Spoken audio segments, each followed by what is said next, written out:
ప్రభుత్వం కేటీఆర్ ను అప్రతిష్ఠ పాలు చేసి బీఆర్ఎస్ ఇబ్బంది పెట్టాలని చూస్తుందని సిద్దిపేట ఎమ్మెల్యే హరీష్ రావు విమర్శించారు. అసెంబ్లీ నడిచే సమయంలో ఒక ఎమ్మెల్యేపై అక్రమ కేసు పెట్టారన్నారు. ఫార్ములా ఈ కార్ రేస్ అంశంలో రకరకాల లీకులు ఇస్తున్నారని ఆగ్రహం వ్యక్తం చేశారు. తాము తప్పు చేశామంటున్నారని సభలో చర్చించి అదేదో చెప్పాలని డిమాండ్ చేశారు. తాము ఎలాంటి తప్పు చేయలేదని రాష్ట్ర ఆదాయాన్ని పెంచేందుకు ఫార్ములా ఈ రేస్ నిర్ణయం తీసుకున్నట్లు స్పష్టం చేశారు.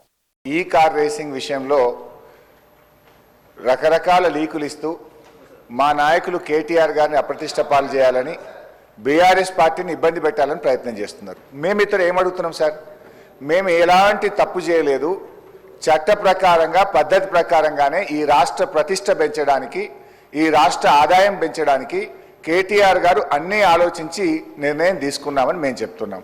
సభలో ఒక మంచి చర్చ చేద్దాం. నేనేమంటున్నా అంటే ఒకవేళ మేము తప్పు చేసినామంటున్నారు కదా, ఏం తప్పు చేసినామో ఈ సభలో చర్చ చేయడం ద్వారా ఈ రాష్ట్ర ప్రజలకు చెప్పండి. మేము తప్పు చేయలేదు, మేము ఈ రాష్ట్రం కోసం చేసినామని మా నాయకుడు కేటీఆర్ గారు కానీ బీఆర్ఎస్ పార్టీ తరఫున మేము కూడా విషయాలు ప్రజల ముందు పెడదామని అంటున్నాం. మేము ప్రభుత్వాన్ని కోరేది మాకు స్పష్టమైన హామీ ఇస్తే మేము సహకరిస్తాం. ఇవాళ ఈ బిల్ తర్వాత చర్చ పెట్టారా, ఈ బిల్లు ముందు చర్చ పెట్టారా? ప్రభుత్వం తరఫున రెవెన్యూ మినిస్టర్ గారు ఉన్నారు, వారు లేచి సార్ ఒక్క మంత్రి కూడా సభలో లేడు సార్. మీరు చూడండి, శాసనసభ అంటే ఎంత గౌరవం ఉందో ఒక్క మంత్రి కూడా సభలో లేడు sir. I don't want to going to that.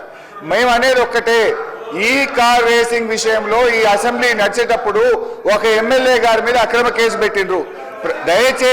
దయచేసి మీ ద్వారా కోరేది, ప్రభుత్వం చిత్తశుద్ధి ఉంటే మీరు పెట్టింది అక్రమ కేసు కాకపోతే వెంటనే ఈ సభలో ఈ కార్ రేసింగ్ అంశం మీద చర్చ జరపాలని మీ ద్వారా ప్రభుత్వాన్ని కోరుతా ఉన్నాం.